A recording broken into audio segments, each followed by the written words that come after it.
नहीं बैठने की जरूरत नहीं।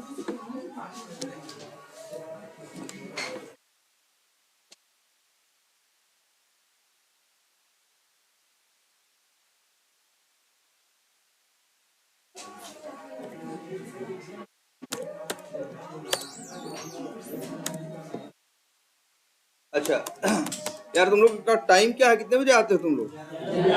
11 बजे मत आओ भाई, क्योंकि तुम लोग की पहली क्लास लेंगे जब लेंगे तो ठीक है। हाँ मतलब 10 नहीं यार, 10 बजे कहेंगे तो 10:30 11 बजे तक आओगे। ऐसा मत करो, जैसे पहले टाइम था 9:30 बजे वही रखो, ठीक है। पहले हाँ ये देखो, अच्छा तुम लोगों का, अच्छा तुम लोगों को इसका आइडिया है, अच्छा टेस्टिंग का आइडिया है ना? और टेस्टिंग के बाद तुम्हें आइडिया है टेस्ट केसेस का, ठीक है। तो जब तुम टेस्टिंग करते हो, जब तुम्हें रिक्वायरमेंट मिलती है तो तुम क्या करते हो? टेस्ट केसेस लिखते हो। टेस्ट केस लिखने के बाद तुम्हारा अगला काम क्या? टेस्ट केस लिखते हो और फिर बाद में उन्हीं टेस्ट केसेस को मैन्युअली क्या करते हो? एग्जीक्यूट करते हो, है ना? लेकिन अब इसी वजह से, अब देखो तुमको ये भी पता है धीरे धीरे तुम्हारे टेस्ट केस बढ़ते चले जाते हैं। जैसे एक एप्लीकेशन जब स्टार्ट होगा तो शुरू में रिक्वायरमेंट आएगी तो 10-20 टेस्ट केस लिखोगे, है ना? 20-25 टेस्ट केस, 30 टेस्ट केस लिखोगे। इसके बाद अगली रिक्वायरमेंट आएगी, फिर उसमें और जुड़ेंगे, फिर और जुड़ेंगे। और तुम्हें पता है एक चीज होती है क्या? रिग्रेशन टेस्टिंग, कि जितना आगे बढ़ते जाओगे आगे का तो टेस्ट करना ही करना है, पिछला भी टेस्ट करना है जो सही सही चल रहा था। क्योंकि अब जब उस एप्लीकेशन में चेंजेस आए, नई चीज, चेंजेस का मतलब नई चीज जोड़ना। हेलो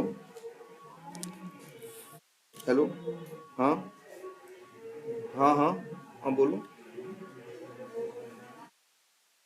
क्या कह रहे हैं?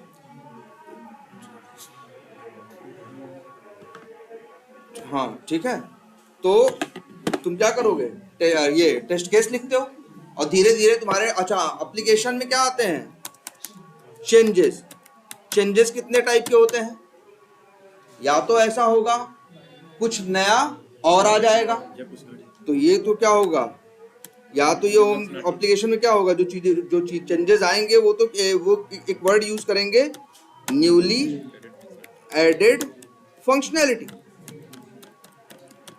जैसे पहले सिर्फ लॉगिन और साइन अप था, अब बाद में मार्केटिंग और लीड आ गया, है ना? तो मार्केटिंग और लीड नया जुड़ गया ना। सॉफ्टवेयर में ऐसे धीरे धीरे तो चेंजेस आते रहते हैं भाई। डेवलपर क्या करते हैं, हम लोग का एक टाइम होता है ना, स्प्रिंट पता है? बताया गया है ना, जैसे हम लोग एक प्रोजेक्ट में काम करते हैं तो जैसे 20 दिन 21 दिन का टाइम है, 21 दिन के अंदर अगर मान लो 21 दिन 3 हफ्ते की स्प्रिंट है, तो हम लोग प्लान करेंगे 3 हफ्ते में कुछ काम करेंगे और उस एप्लीकेशन में क्या करेंगे? जोड़ देंगे। तो उसमें जो आएंगी चीजें, या तो कुछ नई फंक्शनलिटी क्या करनी होंगी? ऐड करनी होगी, या तो एक चीज और ये होगी, हो सकती है क्या, कोई पुरानी फंक्शनलिटी हो उसमें क्या हुआ हो, चेंज हुआ, है ना? तो उसके लिए कई बार वर्ड इस्तेमाल करते हैं हम लोग, क्या? चेंज रिक्वेस्ट, या शॉर्ट फॉर्म में इसे क्या बोलते हैं? CR बोलते हैं, ठीक है। और इसके बाद या फिर इसी को, अच्छा तो होता है क्या है, कुछ चेंज रिक्वेस्ट है कि जो कुछ पहले चल रहा था उसको फिर से क्या करने की बात आई है, उसमें चेंजेस करने की बात आई। या हो सकता है कोई चीज क्या हो, पहले चल रही थी उसमें कुछ चीज और जोड़ के या कुछ भी करके उसे और क्या कर रहे हैं, इंप्रूव कर रहे हैं। तो मतलब इसी टाइप के काम आएंगे ना। और ये काम क्या होंगे टाइम के साथ भाई, हर 21 दिन में नया नया, जैसे 3 हफ्ते की स्प्रिंट है तो 3 हफ्ते मतलब कितना हुआ, 21 दिन। तो हर 21 दिन में कुछ ना कुछ उसमें नया ऐड होगा, या तो नया ऐड होगा या तो पुराना चेंज होगा, मतलब कुछ ना कुछ काम होगा। तो धीरे धीरे तुम्हारे टेस्ट केस क्या होते जाएंगे, बढ़ते चले जाएंगे। एक टाइम ऐसा होगा तुम्हारे पास, जैसे मान लो एक प्रोजेक्ट स्टार्ट हुआ तो सबसे पहले क्या किया गया, ऑटोमेशन नहीं किया गया। सबसे पहले क्या रखा गया, सिर्फ अगर मान लो ऑटोमेशन टेस्टर को हायर भी किया गया तो उससे क्या कराया गया, मैनुअल। वो कहा गया उससे भैया देखो प्रोजेक्ट स्टार्ट हो रहा है और पहले लगभग 1-1.5 साल तक क्या चलेगा, मैनुअल चलेगा, 1 साल। इसके बाद कहीं ऑटोमेशन होगा। तो 1 साल तक भाई 21-21 दिन में कुछ ना कुछ नया आता रहा। एक आध साल के अंदर क्या हो गया, 150, 200, 200, 300 क्या हो गए, टेस्ट केसेस हो गए। एक साल के अंदर मान लो 300 टेस्ट केस क्या हो गए, एप्लीकेशन में हो गए। तो अब लेकिन दिक्कत आ रही है ना, जो नया आ रहा है वो भी टेस्ट करना है, और जो 300 टेस्ट केस पुराने हैं वो भी टेस्ट करना है। हर स्प्रिंट के बाद वो 300 से, जो पहले रिग्रेशन के लिए 300 टेस्ट केस थे, 10 मिनट, अरे अगली स्प्रिंट में कितने हो गए, 320 हो गए। अगली स्प्रिंट में कितने हो गए, 345 हो गए। ऐसे करके धीरे धीरे बढ़ता चला गया। तो जब भी एक स्प्रिंट आती है, स्प्रिंट के काम में हमें 2 काम करना होता है एक टेस्टर को। एक ये जो नया काम आया है इसे टेस्ट करना, जो चीज आई है, जो चीज बदली है, चाहे कोई फंक्शनैलिटी ऐड हुई है या चेंज हुई है, उसको टेस्ट करना। लेकिन साथ ही साथ उन चीजों को भी टेस्ट करना जो पहले सही चल रही थी, है ना।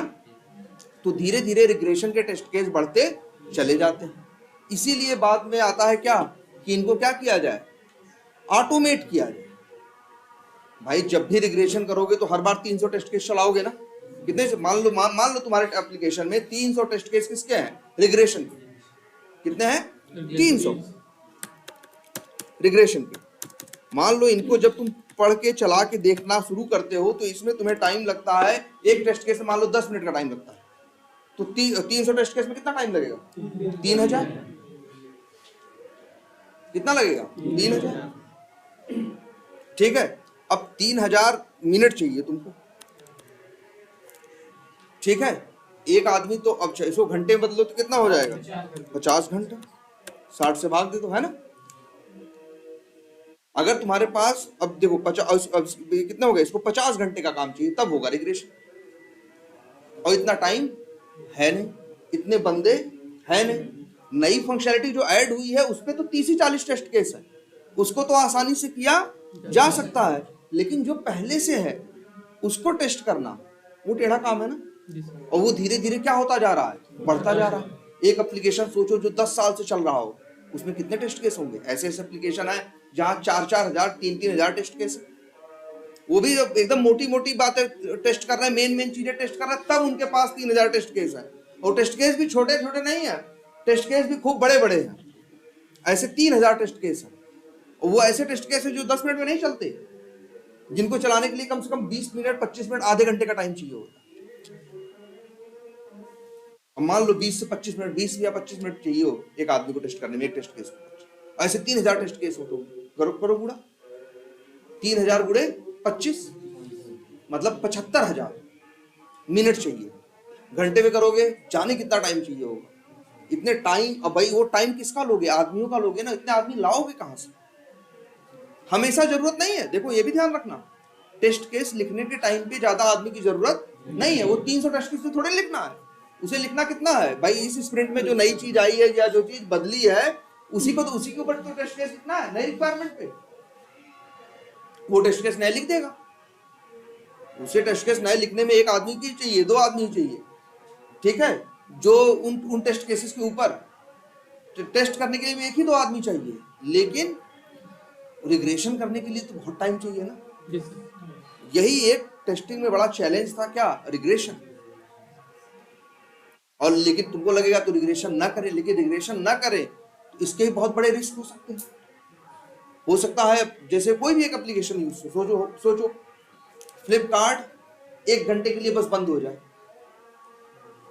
फ्लिपकार्ट में अगर पेमेंट वाली चीज 1 घंटे के लिए ना चले, तो उस दौरान जो फ्लिपकार्ट से सामान लेने वाले थे, जाने कितने लोग दूसरे साइटों से वो सामान क्या करते, परचेज कर लेते। कई हजार करोड़ का बिजनेस को नुकसान होता है। लेकिन ये भी फिजिबल नहीं है, इतने ढेर सारे आदमी बैठा दो रिग्रेशन करने के लिए। तब ये कहा गया, अच्छा ये काम, वही सबसे बड़ी बात ये थी, आदमी बैठा भी दो या करवा भी दो ज्यादा टाइम लेके, बड़ा बोरिंग काम भी है। वही चीज तुम बार बार जो टेस्ट कर चुके हो उसी को फिर से क्या करना, टेस्ट करना। यही तो रिग्रेशन है ना, कि जो एप्लीकेशन में चेंजेस आने के बाद चेंजेस को तो टेस्ट करना ही, नई चीजों जो ऐड हुई उनको तो टेस्ट करना ही, लेकिन जो पुरानी जितनी चीजें चल रही थी, ऑलरेडी वर्किंग फंक्शनैलिटी, एक वर्ड इस्तेमाल करेंगे क्या, ऑलरेडी वर्किंग फंक्शनैलिटी को भी हमें क्या करना होगा, टेस्ट करना। इसीलिए पिक्चर में आया क्या, ऑटोमेशन। एक बार तो इसमें इन्वेस्टमेंट है, मैनुअल टेस्टिंग से ज्यादा इन्वेस्टमेंट है। बोलो क्यों? एक मैनुअल टेस्टर से कहोगे इस टेस्ट केस को चलाने में कितना लोगे टाइम, तो कहेगा 10 मिनट। कितना लेगा? 10 मिनट। कहोगे लिखने में कितना लोगे? तो कहेगा 30, आधे घंटे। आधे घंटे में हम टेस्ट केस लिख देंगे। और कितना टाइम लेंगे? और हाँ, और चलाएंगे जब हर बार तो कितना टाइम लगेगा? 10 मिनट। लेकिन ऑटोमेशन वाला वो कहेगा भैया हम आधे घंटे में ऑटोमेट नहीं कर पाएंगे, इसे ऑटोमेट करने में हमें 6 घंटा चाहिए।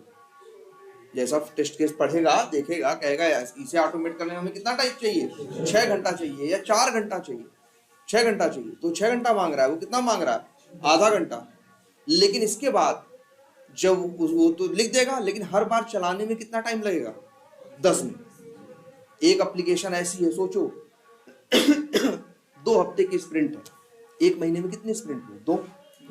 1 साल में कितनी हुई? लगभग 25 स्प्रिंट हुई। 2 हफ्ते की अगर स्प्रिंट है तो कितने हुई? लगभग 25 स्प्रिंट। 10 साल में कितनी स्प्रिंट हुई? 250 स्प्रिंट। हर बार वो टेस्ट केस जो था, हर बार जैसे रजिस्ट्रेशन का टेस्ट केस था, तो हर बार चला के देखना था ना रजिस्ट्रेशन हो रहा है कि नहीं हो रहा। अब तुम सोचो खुद ही जरा, 250 बार हुआ और हर बार उसने कितना समय लिया टेस्ट केस में? 10 मिनट। तो कितना टाइम उस टेस्ट केस के पीछे कितना इन्वेस्टमेंट हुआ, कितना खर्चा हुआ उसको उस टेस्ट केस के पीछे?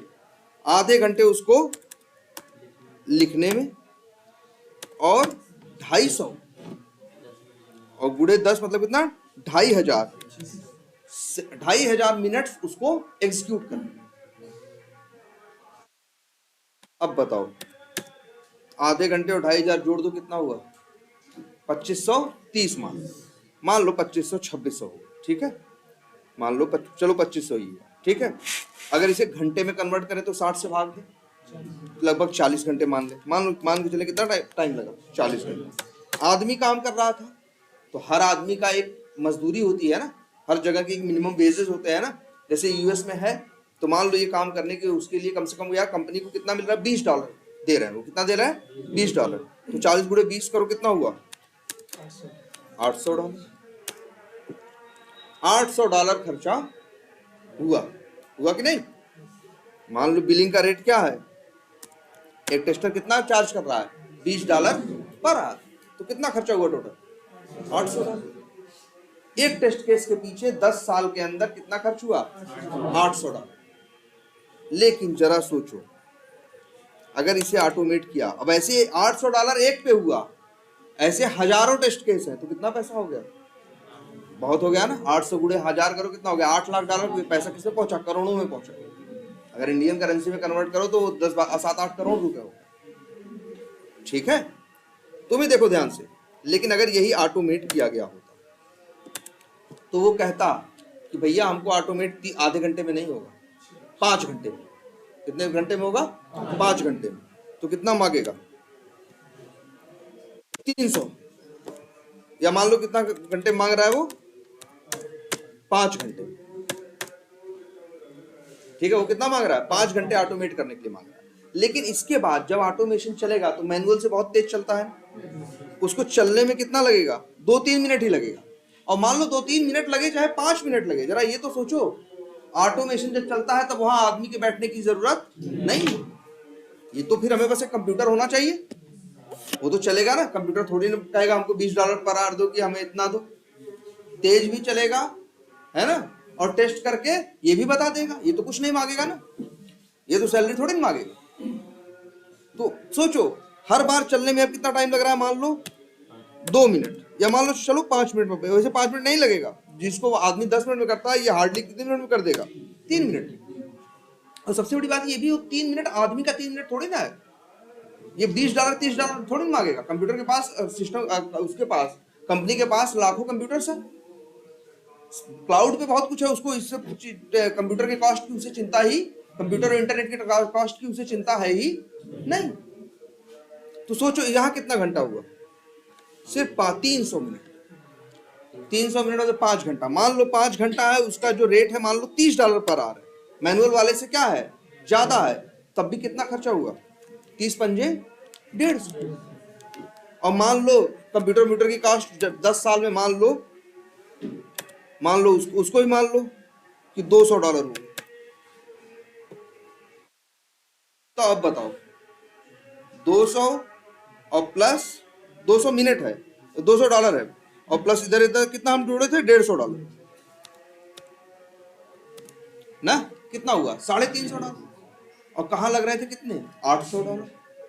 तब भी $450 एक टेस्ट केस बचाना।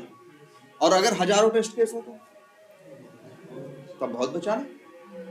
इसीलिए ऑटोमेशन पिक्चर में आया, इसीलिए ऑटोमेशन पिक्चर में आया, क्योंकि रिग्रेशन के टेस्ट, कुछ काम ऐसे थे जो बार बार रिपीट करने थे।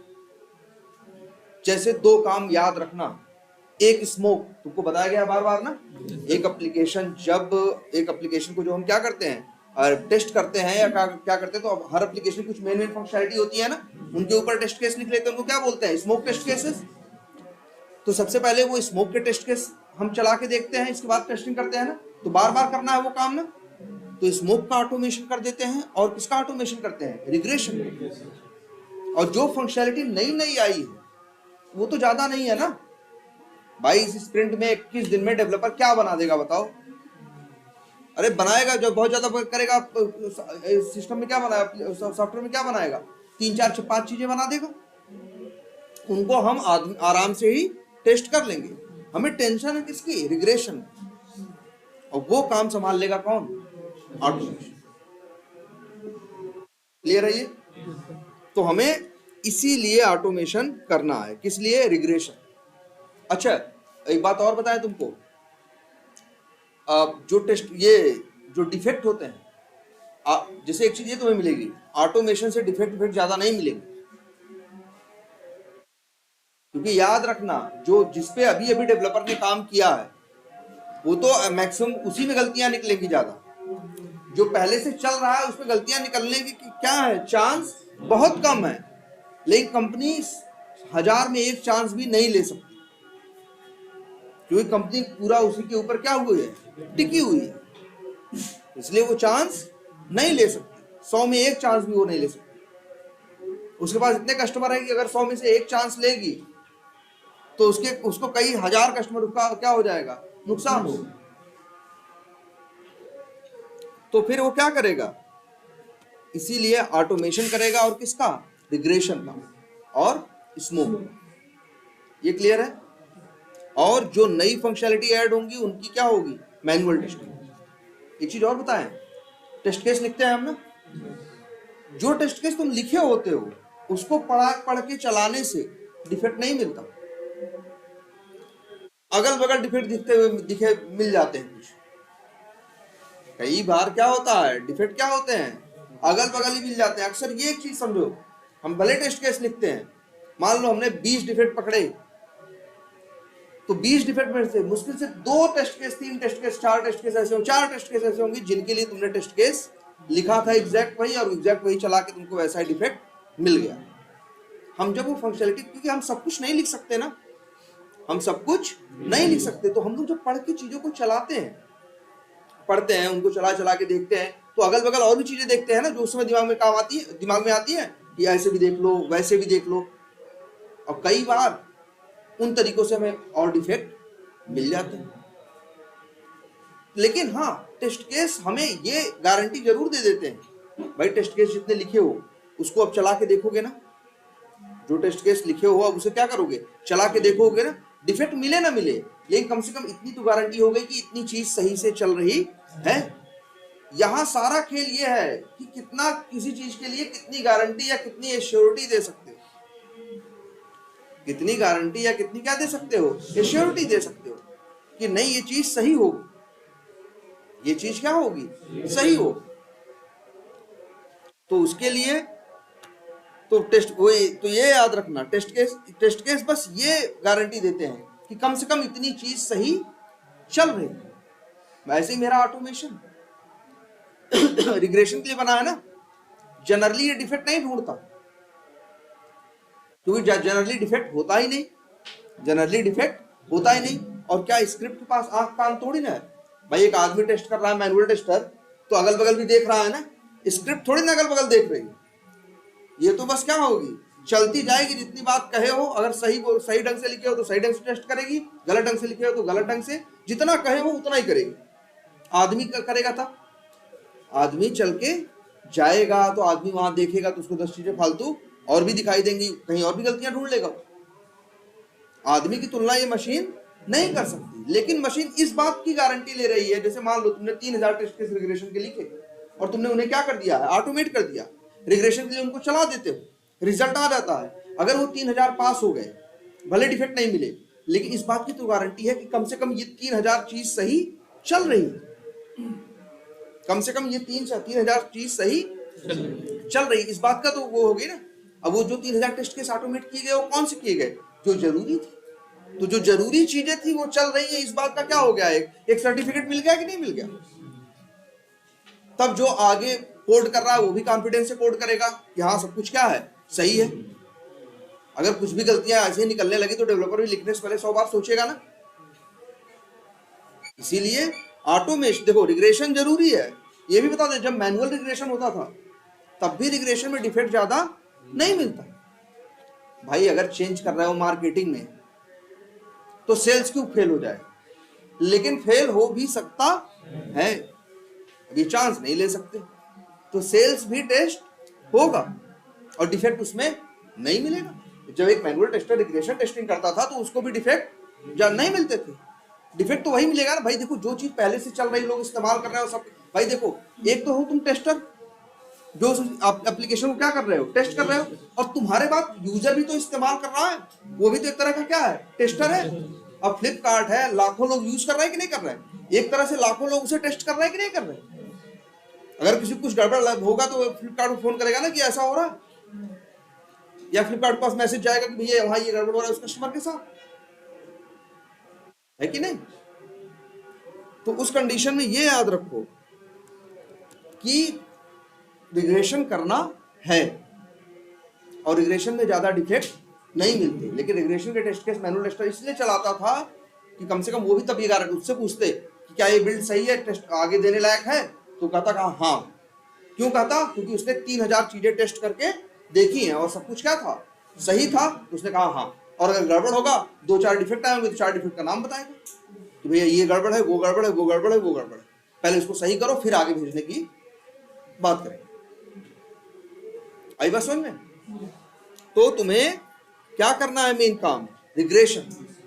तो तुम्हारा जो फोकस होगा, एक ऑटोमेशन टेस्टर का जो फोकस होता है वो अक्सर नई जो फंक्शनैलिटी जिन पे काम चल रहा है, अच्छा जो नई चीज है डेवलपर ने अभी अभी बनाई है, किसी ने तो इस्तेमाल किया नहीं, सीधे तुम्हें दे दिया गया कि लो भैया इसे क्या करो, टेस्ट करो, इस्तेमाल करो। तो एक आदमी टेस्ट कर रहा है ना, क्या 2-3 लोग मिलकर टेस्ट कर रहे हो, तो उसमें हो सकता है क्या हो जाए, उसमें अभी और डेवलपर ने अभी बनाया है तो उसमें ढेर सारी गलतियां निकलेंगी, तुम बताओगे डेवलपर फिक्स करेगा, सब कुछ होगा। लेकिन जब वही सब कुछ तुमने टेस्ट किया, 10 गलतियां बताई, उसने फिक्स की, फिर बताई, फिर फिक्स की, और जब हो गया तो अब तो चीज थोड़ी सही हो गई है ना।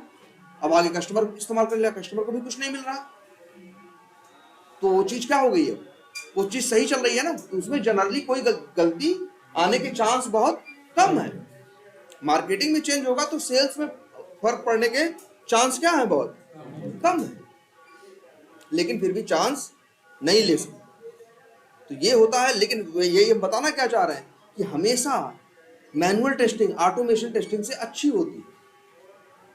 लेकिन मैनुअल टेस्टिंग अब अच्छी तो दुनिया में बहुत सी चीजें हैं, लेकिन हर चीज की एक क्या होती है, कॉस्ट होती है ना। हर चीज की क्या होती है, कॉस्ट होती है ना। मैनुअल टेस्टिंग की कॉस्ट ज्यादा है। मैनुअल टेस्टिंग भाई आदमी इस्तेमाल कर रहा है उसी काम करे तो आदमी तो अच्छे से काम करेगा और अच्छा काम कर देगा यार, कोड कितना अच्छा करेगा। लेकिन आदमी को क्या चाहिए, पैसा। अब सोचो अगर ऐसा एक सॉफ्टवेयर हो जहाँ 3000 टेस्ट केस हो और 3 दिन में देना भी हो, कैसे होगा बताओ। 30-40 आदमी लगाने पड़ेंगे। अब 30-40 आदमी क्या करेंगे, पैसा मांगेंगे ना। 30-40 कंप्यूटर भाई पैसा है तो अरेंज कर सकते हैं। आजकल तो क्लाउड का जमाना है, कंप्यूटर यहाँ रखना भी नहीं है, 40 कंप्यूटर इंटरनेट पे तुम्हारे लिए अवेलेबल रहेंगे और वो काम उन 40 कंप्यूटर पे करवा दो और उसकी कॉस्ट कुछ खास ज्यादा नहीं है, उसकी जो कॉस्ट ज्यादा नहीं होगी। आदमी महंगा है, आदमी अच्छा है, मैनुअल टेस्टर ज्यादा डिफेक्ट ढूंढता है, सब कुछ करता है, लेकिन इसके बाद भी ऑटोमेशन, लेकिन आदमी महंगा है। तो इसीलिए देखा गया जो नया काम आ रहा है, जैसे जो नई फंक्शनैलिटी ऐड हुई, जो चेंज हुआ, ये सब काम किससे कराओ, मैनुअल टेस्टर से। और वो जो काम रिपीट करने वाला है, बार बार वो चीज देखनी है, वो काम किससे कराओ? ऑटोमेशन से। तो हम लोग एक तरह से टेस्टिंग में क्या करता है? ऑटोमेशन हेल्प करता है। बहुत ज्यादा डिफेक्ट हमें नहीं मिलते, बहुत ज्यादा हमें डिफेक्ट नहीं मिलते। इवन हम लोग जब काम करते थे शुरू शुरू में 10-12-14 साल पहले, तब भी था, तब ऑटोमेशन थोड़ा नया नया आया था और डिफेक्ट सही में नहीं मिलते थे। डिफेक्ट कहाँ से मिलेंगे जब तुम टेस्टिंग कौन सी कर रहे हो? रिग्रेशन। उस चीज को टेस्ट कर रहे हो जो पहले से सही चल रहा है, तो बहुत कम चांस है कि वहां गलतियां निकले। तो हम लोग जो दोस्त रहते थे जो मैनुअल टेस्टिंग में रहते, तो कहते थे कि तुम लोग यार फालतू ही हो, मतलब कंपनी ने सफेद हाथी पाल रखा है, एक भी डिफेक्ट नहीं ढूंढते हो तुम लोग, हैं, सैलरी तुम लोग को ज्यादा चाहिए। तो ये चीज है, डिफेक्ट तो ज्यादा किसको मिलेंगे? मैनुअल टेस्टर को, क्योंकि वो ताजी ताजी जो चीज बन के आया ताजा ताजा, उसे क्या कर रहा है? टेस्ट कर रहा है, गलतियां बताएगा, होगा, वो ढेर सारे डिफेक्ट ढूंढेगा। लेकिन तुम उसका ऑटोमेशन नहीं किया जा रहा, उसका ऑटोमेशन नहीं किया जा रहा। ऑटोमेशन किसका किया जा रहा है? जो पहले से चल रहा है। लोग कहते हैं, एक सवाल और आता है कि यार एक कंपनी में जैसे एक चीज आती है कि ऑटोमेशन कब किया जाए। जैसे मान लो एक प्रोजेक्ट शुरू होना, तो डेवलपर हायर कर लिए गए, मैनुअल टेस्टिंग करानी है, क्या ऑटोमेशन टेस्टिंग करानी है? बोलो। देखो, जब तुम नया नया एप्लीकेशन आएगा बन के, जब नया नया एप्लीकेशन कोई भी बन के आएगा, तो सीधी एक बात है कि और उसमें अभी तो 20-30 टेस्ट केस होंगे भाई। अभी तो सब कुछ नया नया है, ज्यादा रिग्रेशन के ज्यादा टेस्ट केस है नहीं, रिग्रेशन के टेस्ट केसेस ज्यादा है नहीं। अगर रिग्रेशन के टेस्ट केस ज्यादा नहीं है जब तो फिर ऑटोमेशन करने का फायदा क्या? अभी तो आदमी ही संभाल सकता है ना। तो उसी भाई कंपनी क्यों ऑटोमेशन टेस्टर ढूंढती है? क्योंकि ऑटोमेशन टेस्टर से वो ऑटोमेशन भी करवा सकती है और साथ में क्या करवा सकती है? मैनुअल भी। तो जब नया नया प्रोजेक्ट स्टार्ट हो रहा है, तो वो 1 आध साल क्या कर सकता है? 6 महीने मैनुअल कर सकता है। बाद में जब धीरे धीरे रिग्रेशन के टेस्ट केस बढ़ते चले जाएंगे, जब उनको टेस्ट करने में, रिग्रेशन करने में टाइम लगेगा, भाई पहले ही प्लान कर लेंगे कि हमको जैसे अंदाजा होगा कि अब आगे यार टाइम लगना शुरू हो जाएगा, तो कंपनी क्या करेगी? 1-2 ऑटोमेशन टेस्टर क्या करेगी? और हायर करेगी, या तुम ही से कहेगी, या जैसे तुम अकेले हो तो 2-3 लोगों को और हायर करेगी। और पता चला ऐसा होगा टीम में 4 टेस्टर हैं, एक सिर्फ मैनुअल है और 3 ऐसे हैं जो मैनुअल और ऑटोमेशन दोनों जानते हैं। या ऐसा हो सकता है 2 मैनुअल प्योर और 2 मैनुअल प्लस ऑटोमेशन। अब तुम लोगों को क्या दे दिया जाएगा? टेस्ट केस दे दिया जाएगा। कि अब वो टेस्ट केस कौन से? भाई देखो, अब ये देखो, ये टाइम कब हुआ ऑटोमेशन? प्रोजेक्ट स्टार्ट होने के कम से कम 1-1.5 साल बाद, तब ऑटोमेशन पिक्चर में आता। शुरू शुरू में पिक्चर में नहीं आता। एक और क्वेश्चन, एक अगर एप्लीकेशन, अच्छा ऑटोमेशन किसका करते हैं? जैसे मान लो हमें एक टेस्ट केस है, वो मिला कि भाई जैसे सॉरी ये मान लो एक स्प्रिंट है, उस स्प्रिंट में 10 फंक्शनैलिटी नई आई, तो उसके लिए क्या लिखा गया? उसका भाई टेस्ट केस लिखा गया, और मैनुअल टेस्टर उसकी टेस्टिंग कर रहा है, तो मैनुअल टेस्टर तो टेस्ट केस लिख रहा है। मान लो हम एक ऑटोमेशन टेस्टर है, हम सिर्फ ऑटोमेशन करते हैं, तो क्या हम उसको ऑटोमेट करेंगे? ये हम कह रहे हैं, ध्यान से समझो। मान लो 10 फंक्शनैलिटी आई, मान लो 10 फंक्शनैलिटी आई और ये 10 नई आई। पहले से मान लो एप्लीकेशन में 200 फंक्शनैलिटी हैं, पहले से कितनी है? 200 हैं, और इस बार 10 और आई। मान लो ऐसा है, और एप्लीकेशन को स्टार्ट हुए कितना टाइम हो गया है, या जो भी है 1-1.5 साल 2 साल हो चुका है। अब हमें अगर इसका ऑटोमेशन करना है, तो क्या मान लो हम इनका ऑटोमेशन कर चुके हैं, क्या हम इसका ऑटोमेशन करें? देखो, इस जो 10 नई रिक्वायरमेंट आई है, ध्यान से समझना, जो 10 नई रिक्वायरमेंट आई है उसके ऊपर अभी मैनुअल टेस्टर क्या कर रहा है? टेस्ट केस लिख रहा है। इसके बाद जब डेवलपर बना लेगा, वो टेस्ट केस लिख लेगा, तब वो क्या करेगा? टेस्ट केस पहले क्या करे? इसलिए देखो 2 काम होते हैं, एक होता है टेस्ट केस क्रिएशन और एक होता है टेस्ट केस एग्जीक्यूशन। 2 वर्ड चलते हैं।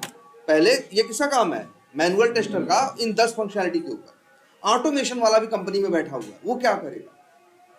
क्या वो इस 10 को ऑटोमेट करेगा?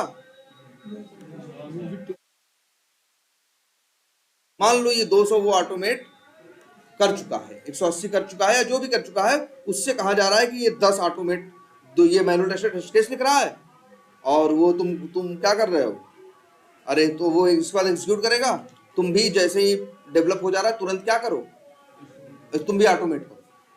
तो क्या उसे ऑटोमेट करना चाहिए?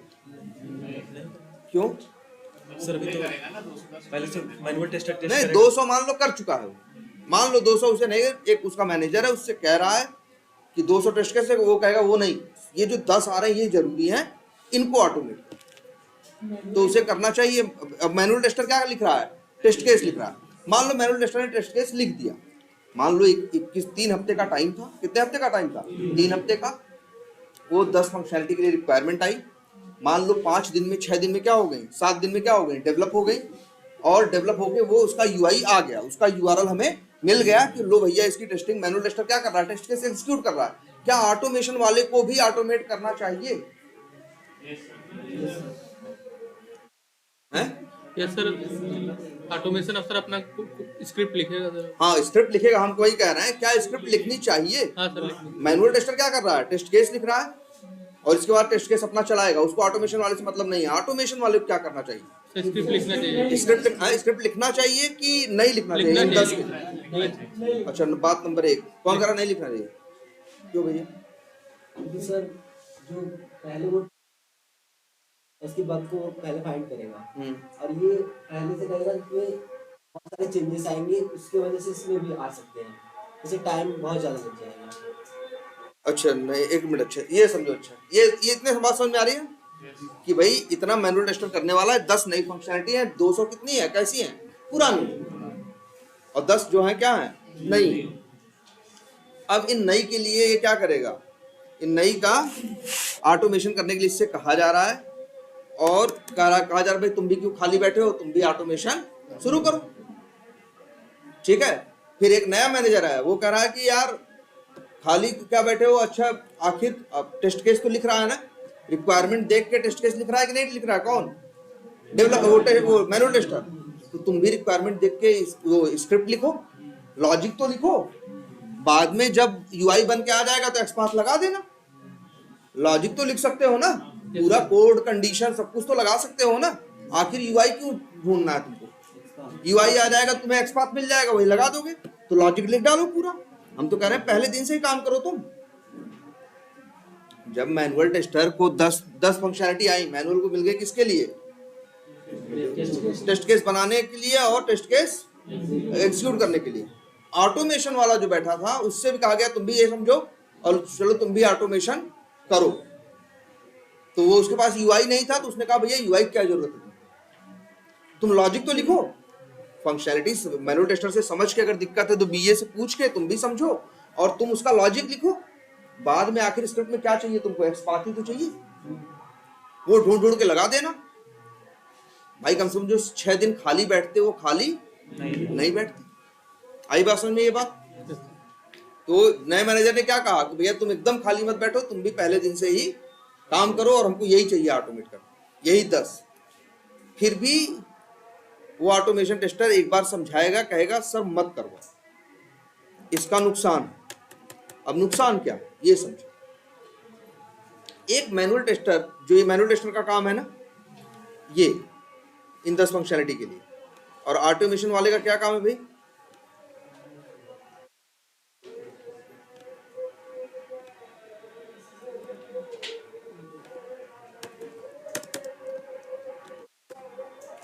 उसका काम क्या होगा, स्क्रिप्ट क्रिएशन और स्क्रिप्ट एग्जीक्यूशन, ये काम होगा ना। लेकिन ये बोलेगा ऑटोमेशन टेस्टर कि सर अगर आप ये जो नई चीज बन के आ रही हैं इनको टेस्ट करवाओगे, ऑटोमेशन करवाओगे, तो आखिर इसमें फायदा नहीं होगा, नुकसान हो जाएगा।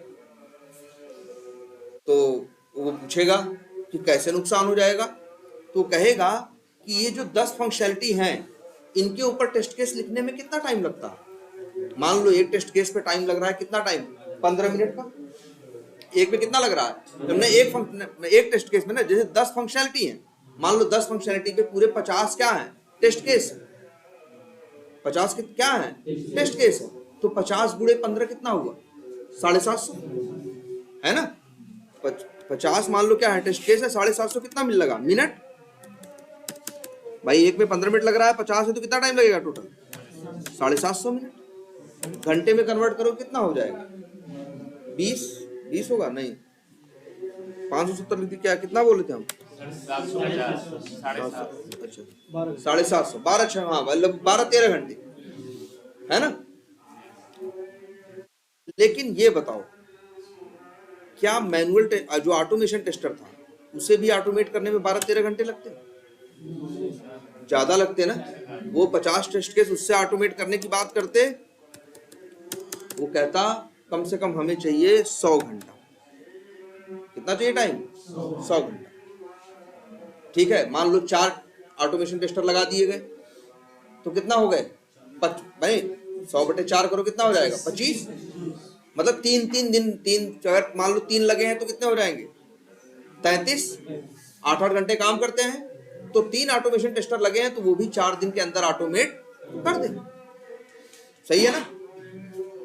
तो बढ़िया अगर 3 बंदे रख लें, लेकिन ऑटोमेशन टेस्टर करेगा नहीं। अभी एक नुकसान और है, और वो नुकसान बहुत बड़ा है, क्योंकि अभी ये फंक्शनैलिटी नई बन के आई है। डेवलपर को समझ में जो आया उसने बनाया। हो सकता है डेवलपर ने गलत समझा हो, गलत ढंग से बनाया हो, या एप्लीकेशन जब नया बन के आता है तो उसी समय उन्हीं फंक्शनैलिटी में डिफेक्ट मिलता है ना, जो नई बन के आती है। जो नई बन के आती है उन्हीं में डिफेक्ट मिलता है। तो जब डिफेक्ट मिलेगा तो डेवलपर क्या करेगा? उसे फिक्स करेगा, फिर चेंज करके भेजेगा। मैनुअल टेस्टर तो टेस्ट केस लिखने में कितना टाइम ले रहा था? एक टेस्ट केस में 15 मिनट ना। एक टेस्ट केस में कितना मांग रहा था? 15 मिनट। और ये कितना मांग रहा था? 2 घंटा। ये कितना मांग रहा था? 2 घंटे। और ये कितना मांग रहा था? 15 मिनट। ये कहे भाई, मान लो कुछ गड़बड़ निकला, रिक्वायरमेंट अगर डेवलपर ने गलत समझ के बनाया है, या कुछ डिफेक्ट आ गया सिस्टम में, उसने क्या किया? टेस्टर ने बताया, उसने उसको क्या किया? अपना चेंज किया। मान लो मैं इसके लिए, अगर ये जो है ये मैनुअल टेस्टर है, इसको भी अपने टेस्ट केस में थोड़ा चेंज करना पड़ेगा। लेकिन इसको चेंज करने में कितना टाइम लगेगा? 5 मिनट। इसको चेंज करने में कितना टाइम लगेगा? 5 मिनट यार। जैसे मान लो उसने गलत समझा है, कुछ उससे कहा जाएगा तो 5 मिनट में क्या कर लेगा? अपना सही कर लेगा। लेकिन ऑटोमेशन वाला 5 मिनट में चेंज नहीं कर सकता। स्क्रिप्ट में जब भी कुछ छेड़ोगे, कुछ नया जोड़ोगे या हटाओगे, तो तुमको इसको सही करने में 1-8 घंटे लग जाते हैं। इसका क्या मतलब है? इसका मतलब ये है, देखो 2 काम होते हैं। सिर्फ तुम चीजें बना के फेंकते थोड़े ना चले जाते हो। एप्लीकेशन में जैसे जैसे बदलाव होते हैं, वैसे वैसे अपनी चीजों में तुम्हें क्या करना पड़ता है? चेंज करना पड़ता है। एक एप्लीकेशन की जो फंक्शनैलिटी नई बन के आती है, उसी में सबसे ज्यादा क्या होते हैं? चेंजेस होते हैं। कई बार होता है क्लाइंट कहता है ऐसा बनाओ, बन गया 3 हफ्ते में, सही बनाया तुमने, टेस्टिंग वेस्टिंग हो गई, सब कुछ सही हो गया, 3 हफ्ते में उसे मिल गया। फिर वो कह रहा है यार मजा नहीं आ रहा है। कस्टमर तो कह रहा है ऐसा बनाओ, एक काम करो इसको बदलो यार, इसको ऐसे करो। तो हम कंपनी मना थोड़ी ना करती है, कंपनी तो पैसे चार्ज कर रही है ना। वो कहती है ठीक है साहब, हम अब ऐसा बनाते हैं आपके लिए। तो जब एक फंक्शनैलिटी नई ऐड होती है, तो उसी समय उसमें सबसे ज्यादा बदलाव या चेंजेस की क्या होती है? पॉसिबिलिटी या संभावना होती है। अब अगर मान लो एप्लीकेशन में कुछ चेंज हो गया, डेवलपर का मूड बदल गया, उसका क्लाइंट का जो पैसा दे रहा हो, कह रहा नहीं इसको ऐसे कर दो यार, तो मैनुअल टेस्टर कहेगा अच्छा ऐसे कर दें हम। वो जाएगा, मैनुअल टेस्ट केस तो लिखा है, जाके अपने टेस्ट केसेस को 2 घंटे में बदल देगा। लेकिन जब उससे कहा जाएगा ऑटोमेशन टेस्टर से, तो वो जो 50 टेस्ट केस ऑटोमेट किया है, उसको छांटना, उनको सही करने में, वो कहेगा भैया 100 घंटा ऑटोमेट करने में लगा था, इनको बदलने में भी कम से कम 70 घंटा लगेगा। अब सामने वाले का दिमाग खराब हो जाएगा, तुम्हें 70 घंटा चाहिए? तुम कहोगे हाँ, क्योंकि हमें कोई अंग्रेजी में थोड़ी लिख देना है भाई। मैनुअल टेस्टर को क्या करना था? अपने एक्सेल में टेस्ट केस लिखे थे, खोला गया, अंग्रेजी इधर से उधर कर दिया। हम अंग्रेजी में थोड़ी चीज लिख रहे हैं। अब तो नया बात है, क्या बदलाव हुआ है, क्या नहीं, क्या कंडीशन बदलेगी, क्या लूप में होगा, 72 बातें हैं ना। हमको इस बदलाव करने में क्या लगेगा? टाइम लगेगा। इस काम को कहते क्या है? इस वर्ड याद रखना एक, इस काम को कहते हैं क्या? मेंटेनेंस। भाई जो चीजें तुम क्या करते हो, ठीक है, जो चीजें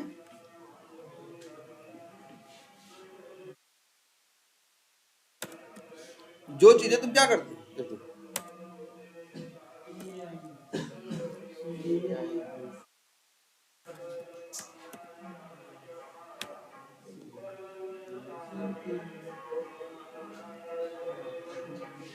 चलो जो भी है, हाँ एक वर्ड है क्या, मेंटेनेंस। तो हर चीज जो बनाते हो उसका क्या होता है, मेंटेनेंस। अगर तो हमें अपनी चीजों में कई बार क्या करने की जरूरत पड़ती है, एक तो दो काम हमारे मेन होते हैं, एक क्रिएशन, एक बनाना, और दूसरा मेंटेनेंस करना। जब बदलाव होगा तो उसे क्या करना होगा, हमें चेंज करना होगा ना। मान लो एप्लीकेशन बदल गया, एप्लीकेशन में कुछ चीज बदल गई तो वो टेस्ट केस नहीं बदलोगे ना। समय के हिसाब से चीजें बदलती हैं ना। फ्लिपकार्ट कितना बदला है, मान लो कोई चीज पहले ऐसे थी फिर थोड़ा वैसा कर दिया फ्लिपकार्ट में, तो जो टेस्ट केस लिखा होगा पहले बाद में क्या किया होगा, उस टेस्ट केस को बदला होगा ना। और ये बदलाव कब होते हैं, बदलाव की संभावना कब सबसे ज्यादा होती है, जब वो चीज नई आती। भाई कोई चीज नई आ रही, तुम्हें कोई चीज नई बनवाओ तो कई बार होता है ना, यार पहले जो दिमाग में चल रहा था ऐसा होगा, लेकिन बनने के बाद लग रहा है कि ये उतना अच्छा नहीं है कि नहीं। तो फिर जो चीज नई फंक्शन एप्लीकेशन में ऐड होती है उसमें ही चेंजेस की फंक्शन संभावना क्या होती है, सबसे ज्यादा होती है। तो ऑटोमेशन टेस्टर यही कहेगा, सर कंपनी को हो जाएगा नुकसान,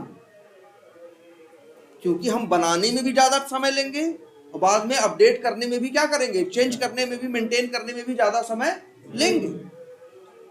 और जबकि ज्यादा टेस्ट केस है नहीं, हमें तो उसमें इस्तेमाल करो ना जो काम क्या हो, रिपीटेड है, बार बार करना है, लंबा काम है, उसमें ऑटोमेशन काम आएगा। तो तब हम क्या कहेंगे कंपनी वाले से, हम कहेंगे अपने मैनेजर से कि ऑटोमेशन टेस्टर जो कहेगा कि सर 2-3 हफ्ते 2-3 स्प्रिंट रुक जाओ।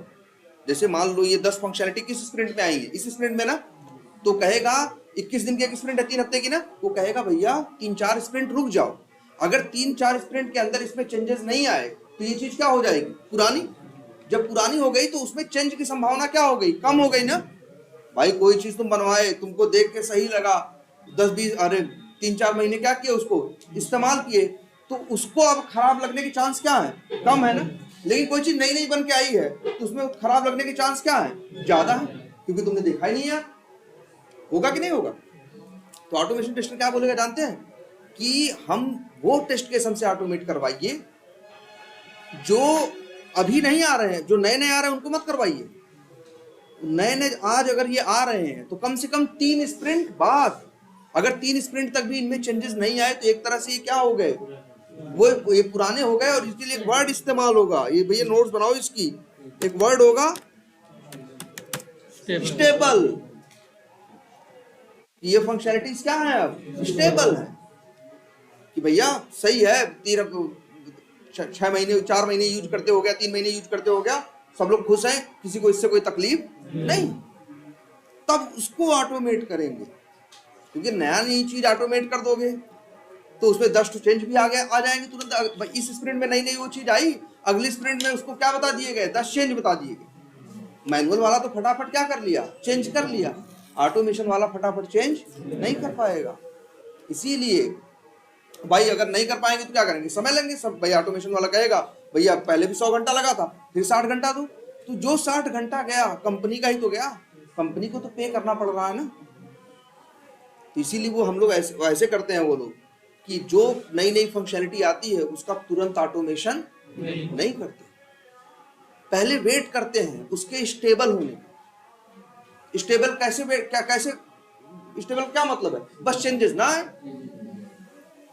अगर 2-3 स्प्रिंट में चेंजेस नहीं आए, 4 स्प्रिंट, तो हमको समझ में हो जाता है कि हाँ वो फंक्शनलिटी क्या हो गई है, स्टेबल हो गई। अब उसके जो टेस्ट केस है उनको ऑटोमेट किया जाए। भाई टेस्ट तो होना है उनको हमेशा, क्योंकि गड़बड़ कहीं भी कभी भी कुछ भी हो सकती है, ऑटोमेट तो करना है। लेकिन अगर हम नई चीजों को ऑटोमेट करेंगे तो मेंटेनेंस का कॉस्ट क्या हो जाएगा, बढ़ जाएगा। और बाकी अगर सोचो 2-3 स्प्रिंट में कितने टेस्ट केस हो गए, एक स्प्रिंट के लिए मान लो 40 से 50 है, 3 स्प्रिंट में कितने टेस्ट केस है, मान लो 150। अरे 2 मैनुअल टेस्टर हैं, 3 मैनुअल टेस्टर हैं, तो आराम से नहीं कर लेंगे टेस्टिंग, आराम से कर लेंगे 150 टेस्ट केस। उनके पास 3 दिन 4 दिन का समय है ना, 2-4 राउंड देख लेंगे, सब कुछ टेस्ट कर लेंगे।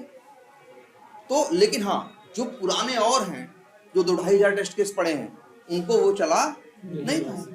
तो ये भी याद रखो कि ऑटोमेशन के लिए जो हम चुनते हैं कि अब इसको ऑटोमेट करेंगे टेस्ट केस, उन टेस्ट केसेस को जो क्या हो, स्टेबल हो।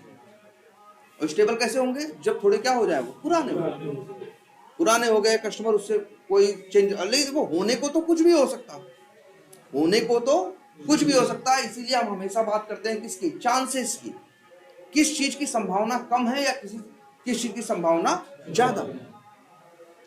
नई न्यूली एडेड फंक्शनैलिटीज में चेंजेस की संभावना क्या होती है, ज्यादा होती है, और जो पहले से चल रहा है उसमें चेंजेस की संभावना क्या होती है, कम होती है। तो इसीलिए ऑटोमेशन में हम हाथ तभी डालते हैं जब वो चीज क्या हो जाए, स्टेबल हो जाए।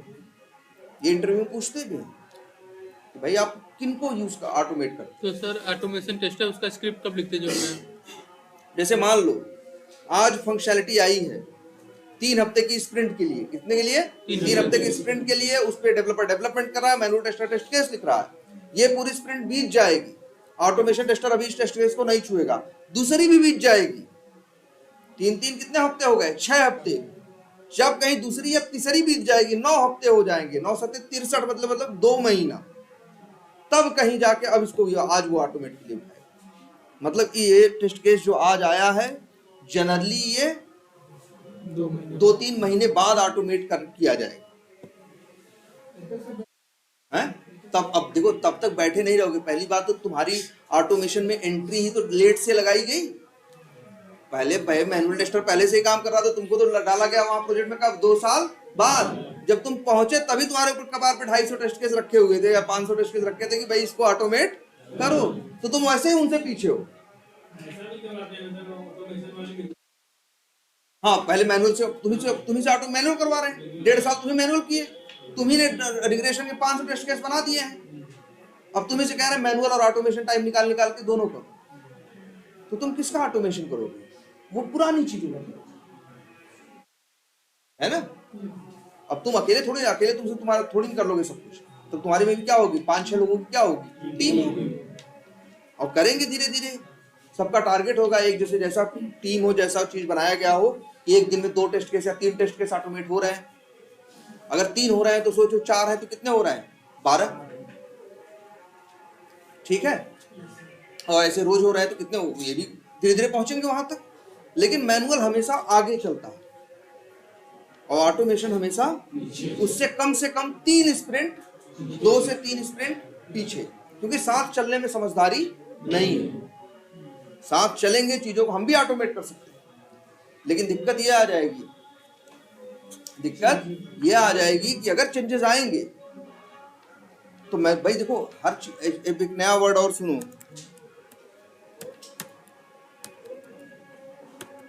ROI मतलब रिटर्न ऑन इन्वेस्टमेंट या रिटर्न ऑफ इन्वेस्टमेंट।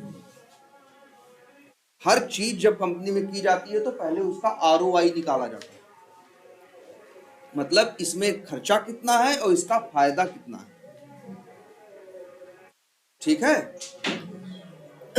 अगर हम तुरंत टेस्ट केसेस को ऑटोमेट करेंगे तो ROI जो है बिगड़ जाएगी, तो मेरा इन्वेस्टमेंट बढ़ जाएगा ना, मेंटेनेंस में भी हम टाइम लगाएंगे,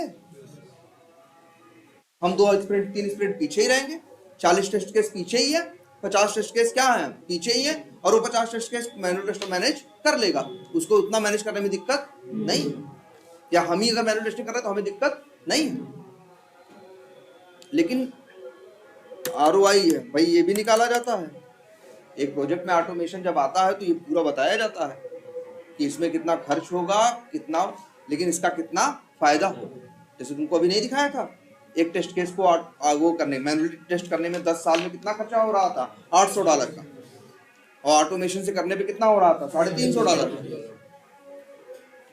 तो वही है, इन्वेस्टमेंट कितना हुआ, 350, और फायदा कितने का मिला, 800।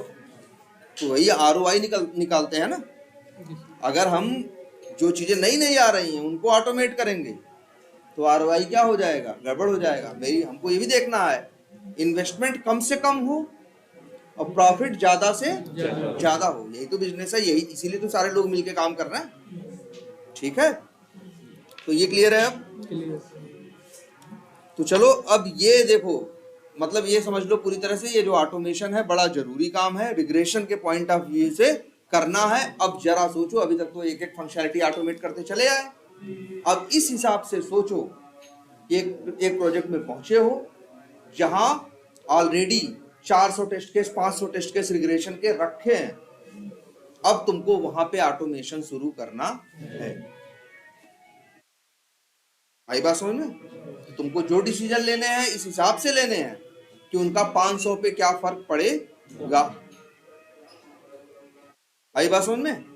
अब पहले अभी तो क्या करते आए, हर क्लास में मेन मेथड बना के चला लेते थे ना, जी सर। लेकिन अब ऐसे थोड़ी ना होगा। तो क्या, अच्छा बताओ, ऑटोमेशन तुम कर लिए, टेस्ट केस बना लिए, 500 टेस्ट केस क्या कर लिए तुम, ऑटोमेट कर लिए, अलग अलग क्लास बना लिए, अब बैठ बैठ के रन ही कर रहे, तो ऑटोमेशन का फायदा क्या? सिस्टम तो कुछ ऐसा होना चाहिए ना कि हम चला के चले जाएं, तो एक एक करके 500 क्या करें, उठें और एक एक करके टेस्ट होते चले जाएं। ऐसे थोड़ी ना, पहले जैसे तुम लोग पहले क्या कर रहे थे, तुम बस वो फंक्शनैलिटी देख रहे थे जो ऑटोमेशन में सिखाई जा रही थी कि वो कैसे काम करती है। अब तुम्हें ये देखना है कि उसको ऑटोमेशन में यूज कैसे करना। तो तुम्हारे पास इसके लिए क्या है, टेस्ट केस होंगे ना, रिग्रेशन के टेस्ट केस 400 है ना, तो उन टेस्ट केस को तुम क्या करोगे, पहला काम क्या करोगे, ऑटोमेशन करना है, पहला काम करोगे अगर एनालिसिस किसकी, जो रिग्रेशन के टेस्ट केसेस हैं, है ना, और फिर अब हर टेस्ट केस को क्या करोगे, ऑटोमेट करोगे, है ना। तो उसके लिए मान लो तुमने डिसाइड कर लिया एनालिसिस करने के बाद तुम क्या यूज करने वाले हो, सेलेनियम। तो अब तुम्हें ऑटोमेट करना है, तो शायद एक पैकेज बनाओगे, एक क्लास बनाओगे, जैसे मान लो तुम्हारा एक टेस्ट केस है क्या, पब्लिक वाइड, जैसे क्या टेस्ट केस क्या है तुम्हारा, जैसे ये है एक टेस्ट केस है क्या, ये टेस्ट केस है किसके लिए, क्रिएट लीड के वेरिफिकेशन के लिए। किसके लिए, क्रिएट लीड के वेरिफिकेशन के लिए। तो क्या होगा, पब्लिक वाइड और ऐसे करके एक मेथड बना दें जिसका नाम क्या रख दें, और फिर इस तरह से एक मेथड बना दें और इसी के अंदर सारा क्या लिख दें, कोड लिख दें ना। और इसे कॉल करना हो तो ये तो पता ही है, किसी क्लास में जैसे मान लो हमको ऑटोमेट करने के लिए, भाई अगर हमें 500-400 टेस्ट केस ऑटोमेट करने हैं, मान लो हमें कई उसके लिए क्या बनानी पड़ी, क्लासेस और मेथड्स बनाने पड़े, तो उनको अलग अलग बना के, तुम्हें ये पता है एक जगह मेन मेथड में ऑब्जेक्ट बना के उन्हें क्या कर लो, कॉल कर लो, है ना। तो अब ये समझो, हमें अब देखना है कि अब नेक्स्ट क्लास में तो हमें ये देखना है कि एक टेस्ट केस हम ऑटोमेट करते कैसे हैं। अब एक टेस्ट केस सब लोग पहले क्या करो, अच्छा तुम लोग को एक चीज और बताई गई, एक्सटेंड रिपोर्ट। तो ये एक टेस्ट केस है जिसका नाम क्या है, क्रिएट लीड मत रखो नाम, इसका नाम रखते हैं वेरीफाई क्रिएट। इसके मेथड के अंदर लीड क्रिएट करने का सारा कोड लिखा जाए। आई बात समझ में? इसके अंदर लीड क्रिएट करने का सारा कोड लिखा जाए वेरीफाई क्रिएट लीड के अंदर। ऐसे ये तो एक टेस्ट केस हो गया, ऐसे 500 टेस्ट केस है तो कितने मेथड बन जाएंगे, 500। तो क्या एक ही क्लास में रखेंगे यार, ऐसे रखोगे तो तुम्हें मैनेज करना क्या हो जाएगा, मुश्किल हो जाएगा ना। थोड़ा क्या रखोगे, बांट के रखो। जैसे एक क्लास बना दी, जैसे इस क्लास का नाम हमने रख दिया क्या, हेल्थ शिफ्ट,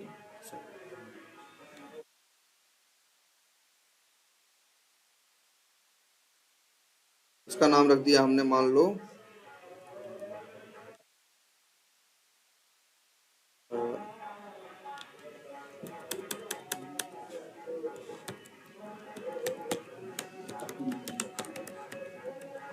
या लीड्स टेस्ट केसेस या लीड्स टेस्ट स्क्रिप्ट्स।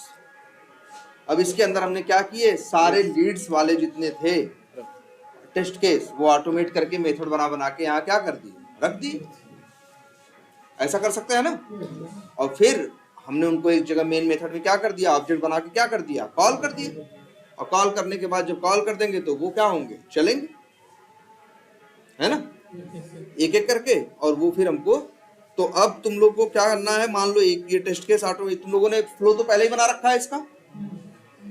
अब इसमें बस एक छोटी सी चीज डाल दो, क्या, एक्सटेंड रिपोर्ट यूज किया था ना तुम लोगों ने। उसमें कुछ नहीं करना है, बस एक्सटेंड का ऑब्जेक्ट बना देना, एक्सटेंड का क्या कर देना, ऑब्जेक्ट बना देना, और टेस्ट केस में क्या कर दोगे, क्रिएट टेस्ट कर दोगे, और लास्ट में क्या करना पड़ता है, प्लस। तो एक रिपोर्ट तुम्हें बन के आ जाएगी। ठीक है, अब ऐसे ऐसे तुम्हें क्या करना है। तो चलो नेक्स्ट क्लास में इसी पे आगे बताते हैं कि इसको अब किस तरह से हम, अब देखो यही हो रहा है। सोचो कि अगर तुम्हें मान लो कोई काम छोटे लेवल पे करना, कोई काम छोटे लेवल पे करना हो, जैसे तुम्हें मान लो तुम्हें कोई अपने एक बिजनेस ही करना, अकेले करना है, अकेले 1 2 लोग 3 लोग का है, तो तुम्हें उसके लिए बहुत ज्यादा सोचने की जरूरत नहीं है। तुम सोचोगे कि हम उसी समय काम के टाइम पे हम उस चीज को मैनेज कर लेंगे। लेकिन अगर एक काम बहुत लार्ज स्केल पे, बहुत बड़े स्केल पे हो, तो फिर दुनिया भर के सारी प्रोसेस और सारी चीजें बनानी पड़ती है ना, तभी उसको मैनेज किया जा सकता है। अब ऐसा ही यहाँ भी है। अभी तक तुम लोग क्या करते थे, अभी जैसे इसको एक टेस्ट के ऐसे जरा ऑटोमेट करो, इसको, ये भी एक फ्रेमवर्क है, इसको बोलते हैं क्या, लीनियर फ्रेमवर्क। इसको क्या बोलते हैं, लीनियर फ्रेमवर्क। लीनियर फ्रेमवर्क का मतलब हुआ जिसमें कुछ ज्यादा दिमाग नहीं लगाया गया, जैसा टेस्ट केस मिला वैसा सीधा ऑटोमेट कर दिया गया। जैसे यहाँ हम प्लान कर रहे हैं कि क्रिएट लीड नाम का लीड वो है, टेस्ट केस है, जिसमें ये लिखा है कि कैसे क्रिएट लीड को वो करना है, लीड क्रिएशन को वेरीफाई करना है। अब उसी को ऑटोमेट करना है, तो हम यहाँ पे ऑटोमेट कर देंगे। फिर दूसरा, भाई एक ही टेस्ट केस थोड़ी ना है, और भी टेस्ट केस है ना लीड में, जैसे एक ये भी है पब्लिक वाइड, एक ये है वेरीफाई सर्च लीड्स। जैसे एक फंक्शनलिटी ये भी है ना भाई, एक है ना, वहां जाके सर्च करोगे ना, जिस नाम से सर्च करोगे उसी नाम की लीड आएगी कि नहीं आएगी, इसको वेरीफाई तो करो भैया। इतने आसानी से नहीं होगा, इतने आसानी से नहीं होगा। जरा सर्च मार के तो दिखाओ। जब वहां पे सर्च मारो, सर्च पे क्लिक करोगे, ओके करोगे, तो ढेर 3-4 नाम आएंगे, तुमको देखना पड़ेगा तीनों चारों में वही वर्ड आ रहा है कि नहीं आ रहा। यही तो है ना सर्च। अगर हम राहुल सर्च करें तो लीड में वही लोग आए जिनके नाम में कहीं ना कहीं राहुल वर्ड जुड़ा हुआ है। अब राहुल नाम के 5 लोग हो सकते हैं ना, तो वो 5 आए, वो 50 ना आए, लेकिन 5 में 4 भी ना आए, कितने आए, 5। तो तुम्हें देखना पड़ेगा ना, वेरीफाई करना पड़ेगा। ये भी टेढ़ा काम होगा। मैनुअली देखो आसान है, लेकिन ऑटोमेशन से क्या हो जाएगा, टेढ़ा हो जाएगा भाई। वहां सेंड कीज करोगे, आएगा, और फिर ये सोचो कैसे करोगे।